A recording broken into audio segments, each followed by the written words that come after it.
এখান থেকে দুটো জিনিস বুঝে নিতে হবে, কিন্তু সুদের টাকা কিন্তু কেউ অনিচ্ছা খায় না। বউটারে পাঠিয়েছে বন্ধনে, তবে আল্লাহকে এই ভাইরা এলাকায় এসব নেই। হ্যাঁ আছে মাল না।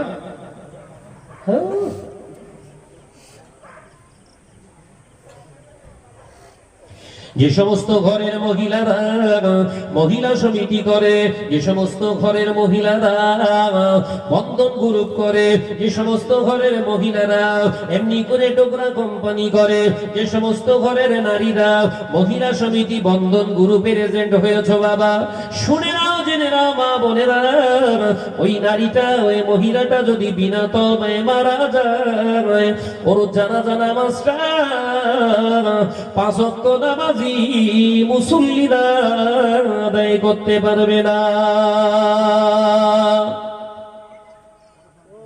জানাজা কি পড়াবে দেব?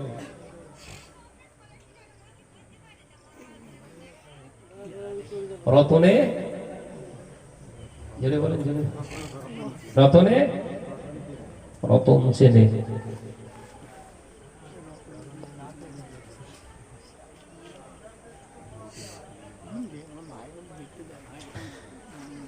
এই ইমামদের উপর একটুখানি চাপ আসে ভাই। আমি আমার লাইফে, স্টুডেন্ট লাইফে দীর্ঘ প্রায় 13 বছর প্লাস ইমামতি করেছি। 4.5 বছর আমি মসজিদই করেছি, তবে আদার্স অন্য কোনো মসজিদে নয়। খোদ ফুরফুরা শরীফের মাদানিয়া মসজিদ, যেটা দরবারের সামনে যে মাটির মসজিদ, এখন 2 তলা হয়েছে, সামনের ফ্রন্ট দেখবেন মাটির আছে, ওই মসজিদের দীর্ঘ কত বছর? 4.5 বছর আমি আজান দিয়েছি মসজিদে। ওখান থেকে আলেম পাশ করে পীর আল্লামা শাহ সুফি বড় ভাইজান হুজুর কেবলা সাইফুদ্দিন সিদ্দিক রহমাতুল্লাহি আলাইহি হুজুর আমার বললেন, তোকে দরকার একটা জায়গায় পাঠাবো,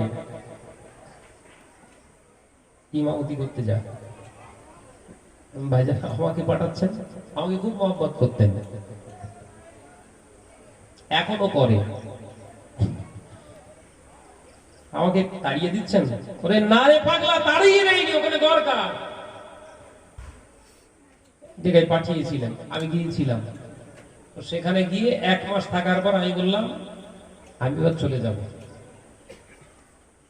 আমি প্রথম যেখানে গিয়ে হাজির হয়েছি সেদিন বৃহস্পতিবার, বলবো একটুখানি, বৃহস্পতিবার হাওড়া জেলায় আমতা থানার অন্তর্গত একটা গ্রাম, গ্রামের নাম বলা যাবে না, তাহলে শুনবে গালাগালি পারবে। যে এখন আমি গিয়ে দেখি বসে সব মুনাজাত করতে। আপনার এদিকে হয় কি জানি না, এই মোনাজাত ওই 4 জন করে বসে, বুঝতে পারেনি? রুইতন, টেক্কা, গোলাম, বিবি,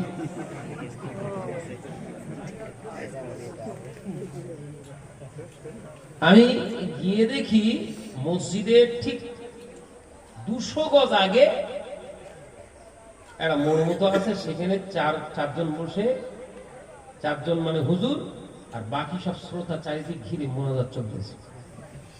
বৃহস্পতিবার। আমি বললাম এরা কারা? সব কি অন্য ধর্মের? বলেন না, সব মুসলমান, এবং ওই যে 4 জন বসে আছে ওরা হচ্ছে কমিটি মসজিদ। তখন আমার দাড়ি গোপ কিচ্ছু উঠিনি, কি হবে বুঝতে পেরেছেন? এখন এইরকম রাখি, এর থেকে কত খরচ ছিল তখন।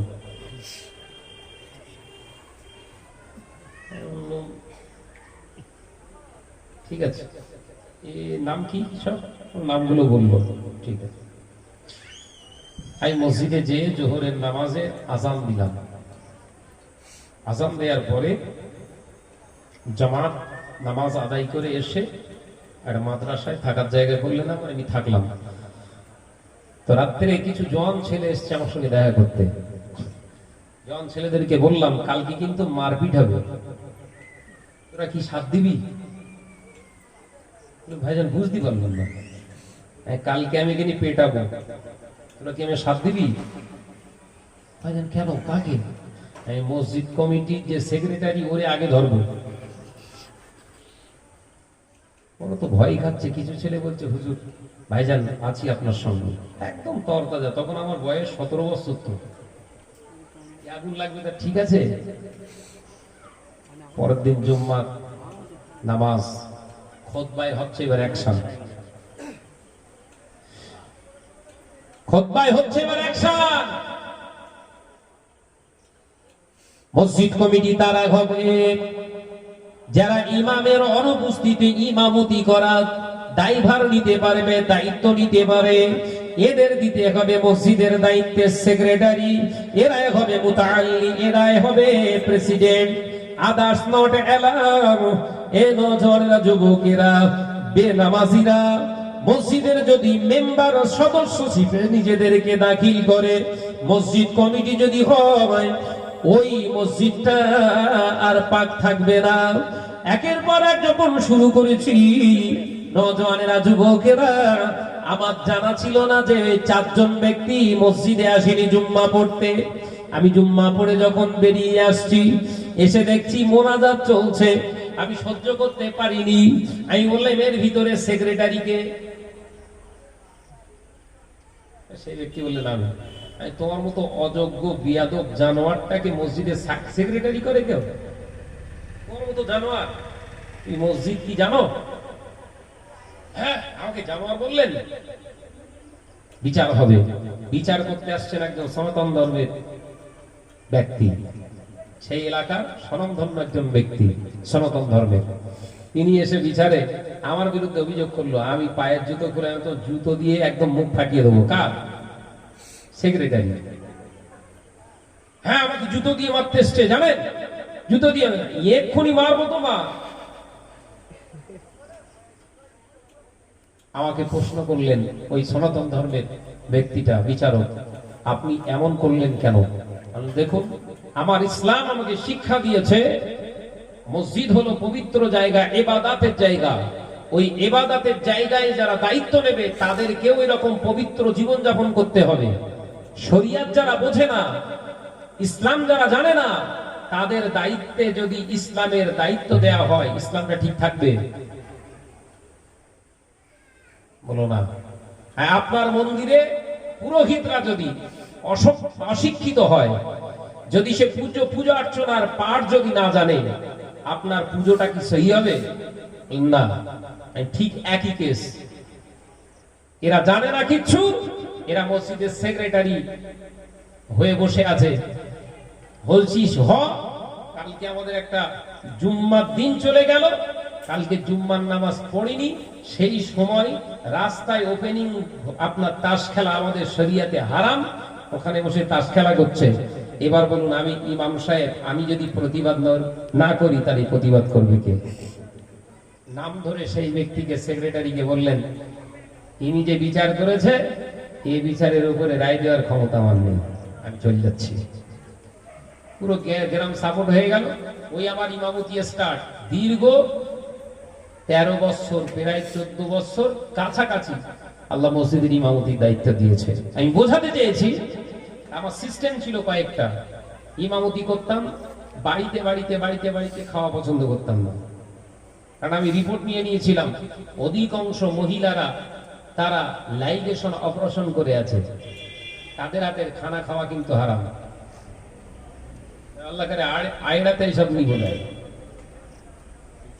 হ্যাঁ, 2টো সন্তান হয়েছে, আল্লাহ না কেটে রেখে চলে এসছে। এরকম পিস আছে না নেই? জোরে বলেন না। কে বলেছে তোমার?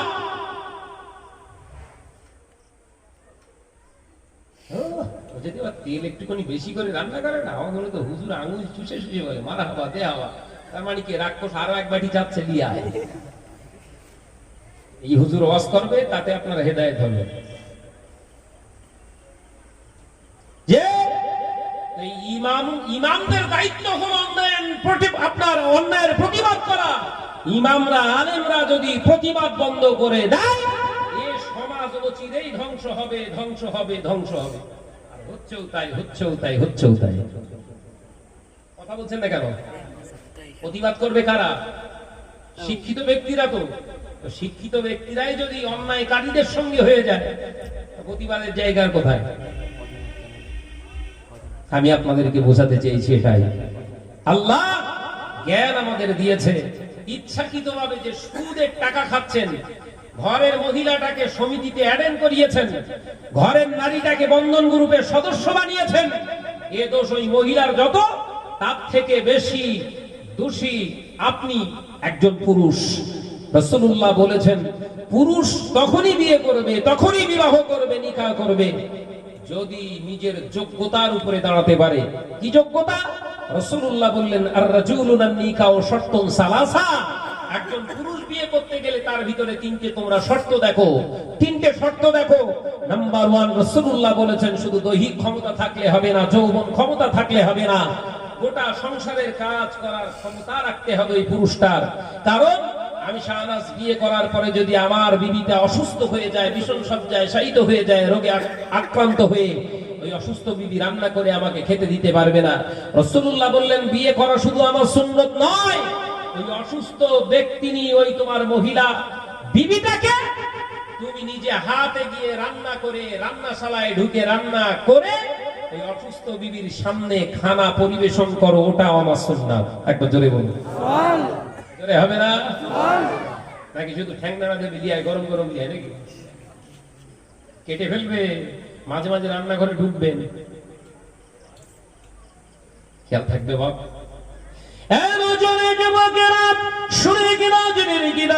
আল্লাহ নবী পাক জবানে জানিয়ে দিয়ে গেলেন, দ্বিতীয় তোমার ভিতরে শর্ত থাকতে হবে। এ নওজোয়ান যুবক, তুমি পনের টাকা নেবে কি করে? আমি রাসূলুল্লাহ জানিয়ে দিয়েছি, তুমি বিয়ে করার সময় বিবির যে মোহরানা টাকা তুমি দেবে, বিবির যে মোহরানা টাকাটা তুমি দেবে, তোমার বাপের কাছ থেকে নিয়েও দিলে হবে না, ধার করা টাকা নয়, তোমার নিজের গতর ঘামানো মেহনতের টাকা, অর্থ জিনিস দিয়ে বিয়ের দিনেতে নগদে নগদে মোহরানা মেটাতে হবে।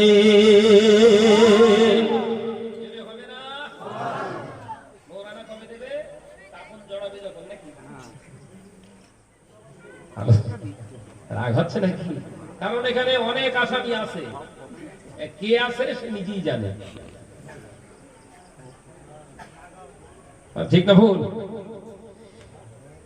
40 বছর ধরে ঘর করলে, বিবির কাছ থেকে ক্ষমা চেয়ে নিতে পারলে না, আমার মোহরানাটা, তোর মোহরানাটা আমি দিতে পারিনি, আমারে মাফ করে দে।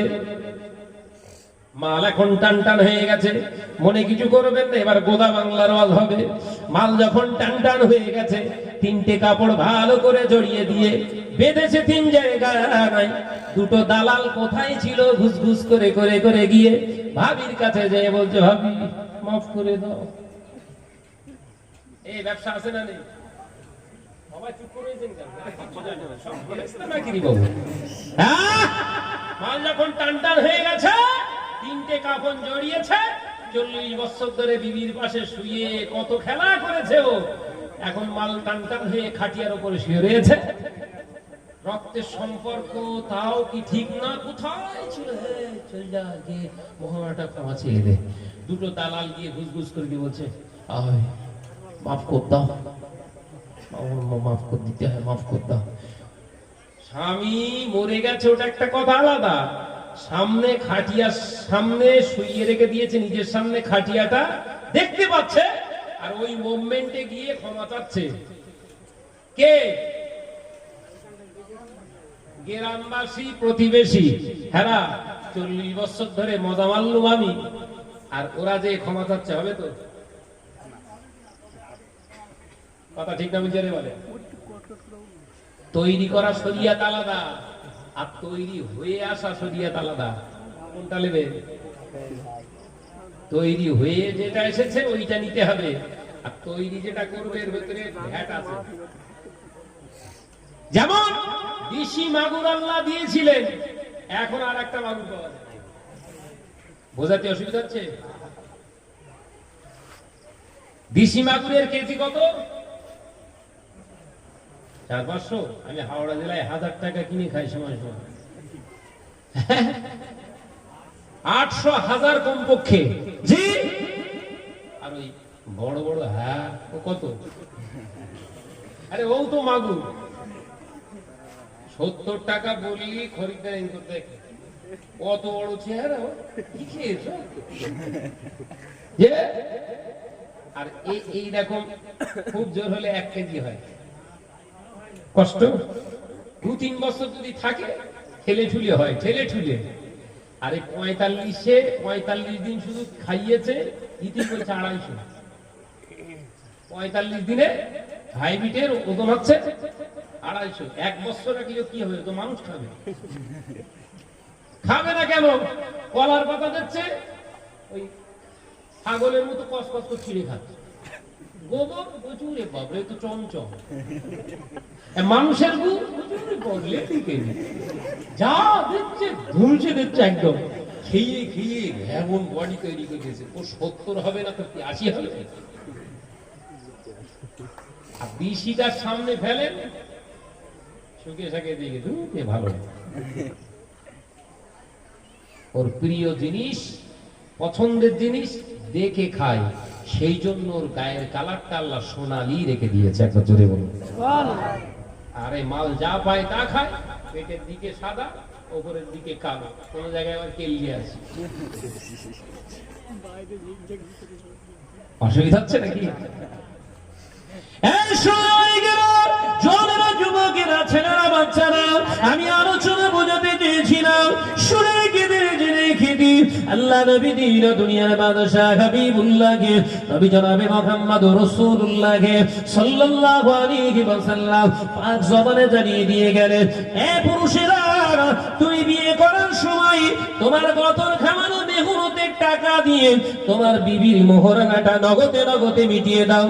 রাসূলুল্লাহ জানিয়ে দিলেন, যে পুরুষগুলো মোহরানা মিটিয়ে মরে না, যে পুরুষগুলো মোহরানা বাকি রেখে মারা যায়, কিয়ামতের দিন ওদের জেনাকারীদের সঙ্গে হাসর নসিবি হবে। বসির আল্লামা রুহুল আমিন রাহমাতুল্লাহ আলাইহি পরিষ্কার ভাবে জানিয়ে দিলেন, কিয়ামতের দিন ওদের জেনাকারীদের খাতায় নাম তোলা হবে। এ নওজোয়ানরা, যুবকেরা, তাহলে বিয়ে করতে গেলে বিয়ের দিনেতে মোহরানা দেবেন না মরণের পরে? আমার ছেলে বিয়ে করবে আর আমি দেবো মোহরানা, হয়? রাসূলুল্লাহর হাদিস মিলেছে। রাসূল বলছে, তুমি করছো বিয়ে আর তোমার বাপ দেবে মোহর, ঝাঁটা খাবে। কথা বুঝতে পারেননি? রাসূল বলছে 3টে শর্ত। হাদিস বুঝতে পারছেন না? একদম কাট ক্লিয়ার গোদা বাংলায় বুঝে না। আবার কবে আল্লাহ দেখা করাবে তা ঠিক নেই। মনে হচ্ছে আয়রায় আর একটা দাওয়াত আছে বোধহয়, না? হ্যাঁ, মনে হচ্ছে আছে। এটা ডোজ দিয়ে যাচ্ছি, ওটা বোধহয় ক্যান্সেল হবে। জি, ভালো করে বুঝেন। রাসূল বলছে, বিয়ে করছি আমি, আমার টাকা, আমার গতর ঘামানো মেহনতের জিনিস দিয়ে যে আমার বউ হবে, বিয়ের দিনেতে বিয়ের মজলিসে মোহরানা দেওয়া আমি রাসূলুল্লাহর তরিকা। একবার জোরে বলেন, জোরে বলেন না। রাসূলের তরিকা ছাড়া যদি বিয়ে আপনার মরণের পরে মোহরানা দেন, কার? তোমার তৈরি করা, রাসূলের না। কার তৈরি করা? তাহলে যার মোটামুটি বাকি আছে, কাউকে কিচ্ছু বলার দরকার নেই। জলসা শেষ হয়ে যাওয়ার পরে গিয়ে জড়িয়ে ফুড়িয়ে ধরবি পাটা, তুই আমার ক্ষমা করে দিলে উপায় নেই। কথা বুঝতে পেরেছেন? হ্যাঁ, কাউকে বলার দরকার নেই। ও সোনামানিকেরা, আল্লাহ নবী দুনিয়ার বাদশাহ হাবিবুল্লাহকে, নবী জনাবে মুহাম্মদুর রাসূলুল্লাহকে সাল্লাল্লাহু আলাইহি ওয়াসাল্লাম পাক জবানে জানিয়ে দিয়ে গেলেন, তৃতীয় নম্বর শর্ত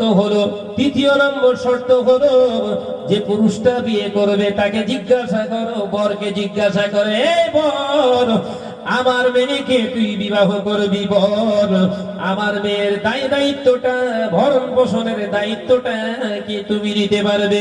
আল্লাহ নবী পাক জবানে জানিয়ে দিলেন, ভরণ পোষণ মানে শুধু খাওয়া পরা থাকার জায়গা নয়। ওই বিবিটা যদি বেহায়াপনা করে, তাকে শরীয়তের মানদণ্ড মেরুদণ্ডের উপরে রাখার, ও যদি বেনামাজিনী হয় তাকে নামাজিনী বানানোর দায়িত্বটাও থাকবে তোমার। জোরে বলুন সুবহানাল্লাহ। এর নাম হচ্ছে ভরণ পোষণ। ভরণ পোষণ মানে কি? ডবল চুড়ি তৈরি করে দেওয়া, ডবল কানে তৈরি করে দেওয়া, ডবল হার, কোমরের বিছে, আরো সব কি আছে সব দিলে। আর ও হজরের রক্তে তুমি ধুরুপ ধুরুপ করে যাচ্ছ আল্লাহরে ডাকতি, আর ঘুরিয়ে সচ্ছে। ভরণ পোষণ হচ্ছে তো? কথা বলছেন না কেন? রাগ হচ্ছে নাকি? হ্যাঁ, আমি সারা ফজরের নামাজ পড়বো, এক বিছানায় শয়ন করি, আমি ফজরের নামাজ পড়বো, আর আমার দোলে যান বিবি গোলে যান বিবি চুপচাপ ঘুমোবে। আল্লাহ রাজি হয়ে যাবে আমার নামাজে নাকি? তোর নামাজে বাস পড়বে, তোর কবরেও বাস পড়বে। রাসূলুল্লাহ বললেন, আমি একটা দুটো বিবি নয়, আমার ইসলামকে জিন্দা করার জন্য, সহজ সলভ্যে মানুষের কাছে পৌঁছে দেওয়ার জন্য, আল্লাহর হুকুমকে পালন করার জন্য আমার 11টা থেকে 13টা বিবাহ করতে হয়েছে। আমি রাসূলুল্লাহ আমি আল্লাহ শুকর করে আমি রাসূলুল্লাহ বলছি, আমার একটা বিবির চেহারার বর্ণনা পৃথিবীর কোন বিজ্ঞান কিয়ামত পর্যন্ত দিতে পারবে না। জোরে হলো না? আর আমাদের একটাই অস্থির, এলাকা চষে ফেল দিচ্ছে। সপ্তাহ মিটিং, স্যার বলতেছে ভাবি তুমি সবসময় আমার পাশে বসবে, আমাদের বই দেখতে ভালো। বন্ধন গ্রুপে এই ঠিক বলছি না? জোরে বলে। আরে বাপরে বাপ, সামনে আবার জানুয়ারি মাস অফার দিচ্ছে, ট্যুর ট্যুর পিকনিক সংহতি পার্কে। আমি ভেড়া বাড়িতে বসে আছি, আর আমার বউকে নিয়ে পিকনিকে গেছে কে? স্যার। এলাকার কত সব ফিরি, আমার ভাবিরা সব পিকনিকে যায় বছরে একদিন। জি, ওই মহিলা সমিতি থেকে তাদেরকে খাওয়া দাওয়ার ব্যবস্থা, ঘোরার ব্যবস্থা করে দিয়ে গাড়ি আবার পাঠিয়ে যাচ্ছে, বাস এসো তুলে এসো। হ্যাঁ, কি আনন্দ সব করতেছে। আর আপনাদের কি এই মাথার মুখটার নাম কি? আয়রার মোড়ের সামনে চায়ের দোকানে গিয়েছে, দুটো ছেলে দিকে ভাই ভাবি গেছ নাকি? আর বলিস নে, বছরে একবার যাবে না তো কবার যাবে? ওখানেই পিটিয়ে মারার দরকার না? দরকার না। এই ও পুরুষ না হিজড়ে? করেছেন কেন? জোরে বলেন। ওকে হিজড়ে বলা হয়, হিজড়া। রাসূলুল্লাহ এই জন্য বলেছেন, একটা মেয়েকে যখন নিজের বিবি বানাবে, অন্যের মেয়েকে যখন বিবির স্থানে বসাবে, তার A to Z ভরণ পোষণের দায়িত্ব। যেমন উদাহরণ দিলে বুঝতে পেরে যাবেন, আমি শেষ করে দেবো। উদাহরণ দেবো একটা, আর বাড়াবো না, 11টা 15 হতে যায়। জি, আমি শুধু একটা উদাহরণ দিয়ে চলে যাই আপনাদের কাছ থেকে। একটা বাড়িতে গরু পুষতে গেলে তার শর্ত কটা?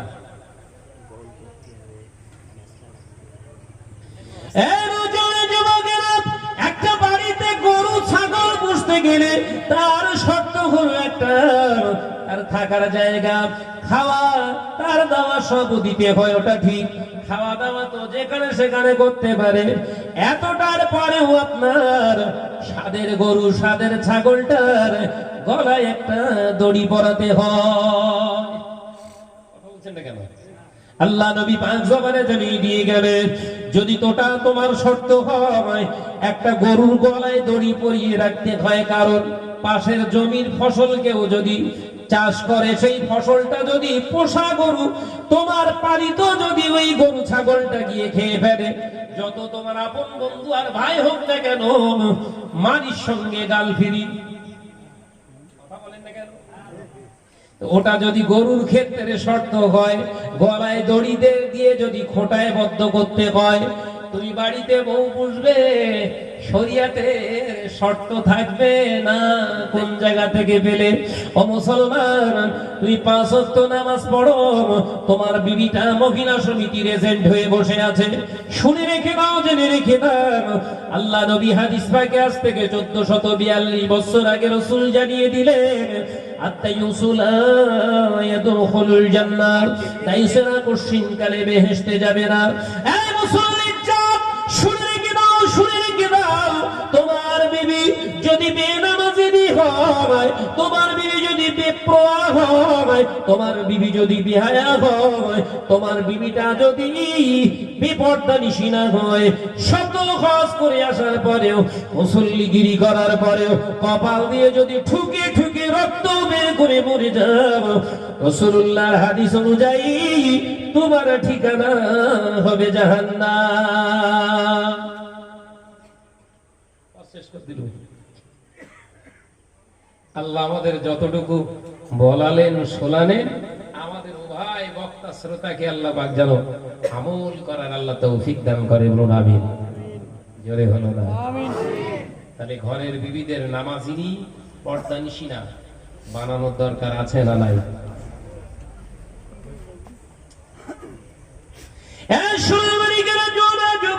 শেষ কথা বলে যায়, চায়নার জমিনে করোনা ভাইরাস আল্লাহ প্রথম দিয়েছিলেন। তার কারণ হলো অনেক ভাইরা রয়েছে তারা পর্দাকে মেনে নেয় না। নারী জাতির পর্দা হলো সব থেকে বড় জিনিস। আজকে নারীরা বেপর্দা নিশিনা হওয়ার কারণে গোটা পৃথিবীময় আজকে চঞ্চলতা। এ সোনার মানিকেরা, চায়নার মুসলমানের উইঘুর মুসলমান, ওই উইঘুর মুসলমানের ঘরের একটি মেয়ে, নাম তার ফতেমা। ফতেমা উইঘুরকে আক্রমণ করলো চায়না সরকার। চায়না সরকারের পোষা পুলিশেরা রমজানুল মোবারকে কলেজ থেকে টেনে বার করে এনে গায়ে বোরখা দেওয়ার কারণে বোরখা খুলে নেওয়া হলো। রোজা রাখার কারণে গালেতে মদ ঢেলে দেওয়া হলো। ব্যভিচার তার সঙ্গে করা হলো, তার ইজ্জত লণ্ঠন করা হলো। গণধর্ষণে তাকে মেরে দেয়া হলো। মরণের আগে বুবু ফতেমা দুহাত তুলে দোয়া চাইলেন, আল্লাহ আমার ইজ্জতের বিনিময়ে, আমার জানের বিনিময়ে তোমার কাছে কিছু চাই না, শুধু একটা জিনিস প্রমাণ করে দিও, পর্দার যে মর্যাদা, পর্দা যে দরকার, হেজাব যে দরকার, সেটা তুমি গোটা মানব জাতিকে তুমি জানিয়ে দিল। যেদিনে ফতেমা মারা গেছে তার ঠিক পরের বছরই আমার আল্লাহ করোনা ভাইরাস আল্লাহ তাআলা চায়নার জমিনে থেকে স্টার্ট করে দিলেন। এ নওজওয়ানরা, যুবকেরা, যত বড় বড় হাম্বতাম্ব মুস্তান রাষ্ট্রনায়ক নিজেদেরকে জাহির করেছিল, চায়না থেকে শিক্ষা নিয়ে নিলেন, উইঘুর মুসলমানদের জানিয়ে দিলেন, উইঘুর মুসলমানেরা করোনা ভাইরাসে আক্রান্ত হয়ে বেজিং এর শহরের মানুষেরা মারা যায়। কেন উইঘুর মুসলমানেরা মানে না? তাদেরকে কেন করোনা ভাইরাস আক্রমণ করে না? এই উইঘুর মুসলমানদের জীবন ধারণ ব্যবস্থাটা কেমন, জীবন জীবিকাটা কেমন, খাওয়া দাওয়া শোয়া চাল চলনটা কেমন, একবার দেখার দরকার। মেম্বার প্রধান মেলে যত ছিল রাষ্ট্রনায়কের নেতা খেতা, সব এলাকায় ছান মেরে মেরে দেখলেন তারা 5 ওয়াক্ত হাত স্যানিটাইজার করে, পৃথিবীর কোন অ্যালকোহল দিয়ে নয়। মসজিদে যখন আযান হয়, আল্লাহু আকবার, আল্লাহু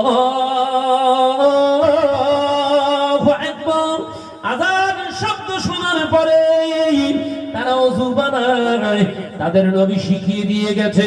আজকে চায়নার জমিনে 2020 সালে করোনা ভাইরাস এসেছে, আর তাদের নেতা নবী মুহাম্মদুর রাসূলুল্লাহ সাল্লাল্লাহু আলাইহি ওয়াসাল্লাম 1442 বছর আগে জানিয়ে দিয়ে গেলেন করোনা ভাইরাস নয়, तमाम পৃথিবীর উপরে যদি আল্লাহ কঠিন ভাইরাস দেয়, এবার উম্মতিরা, আমি রাসূলুল্লাহ তোমাদের জন্য আল্লাহর তরফ থেকে নামাজ কি উপহার এনেছি, সালাত কি উপহার এনেছি, তোমরা নামাজ আদায় করো।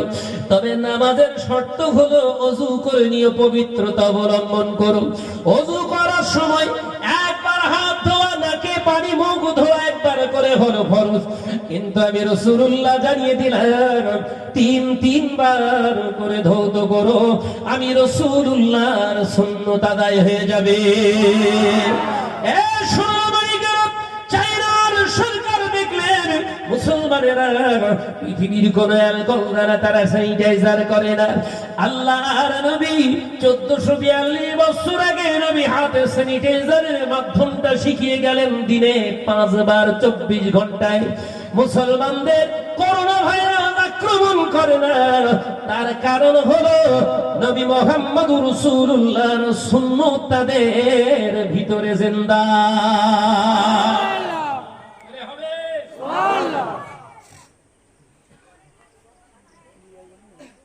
মুসলমানদের জন্য সুসংবাদ আল্লাহ প্রেরণ করলে, ভারতবর্ষের মুসলমানদের জন্য করোনা, আর উইঘুর মুসলমানদের জন্য আল্লাহ পাঠিয়ে দিলেন করুণা। একবার জোরে বলেন, জোরে হলো না, চিল্লে হলো না। উইঘুর মুসলমানের আমাদের এবং ফাতেমা দোয়া করেছিলেন, আল্লাহ হিজাবের কত মর্যাদার দরকার আছে কিনা গোটা বিশ্বকে জানিয়ে দিও। করোনা ভাইরাস পাঠিয়ে দিলেন, আমার আল্লাহ জানিয়ে দিলেন, রে দুনিয়ার নেতা গোতা লিডারেরা শোন, ছাল চামড়া গুটিয়ে দেব এমন ভাইরাস পাঠিয়ে দিয়েছি। শুধু মেয়েরা হেজাব করবে না, এখন নারী পুরুষ উভয়ে মাস্ক সহ গোটা বডিটাই পর্দা করা লাগবে।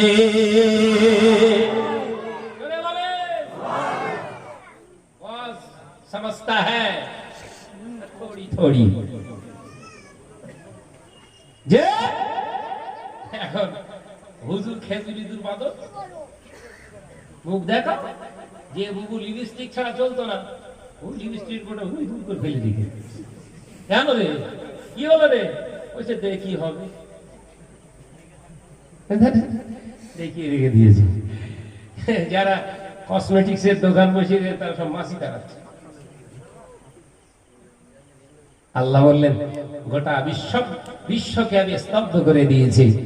পর্দার কি মর্যাদা গোটা বিশ্বের তাবড় তাবড় বিজ্ঞানীরা আজকে জানাচ্ছে।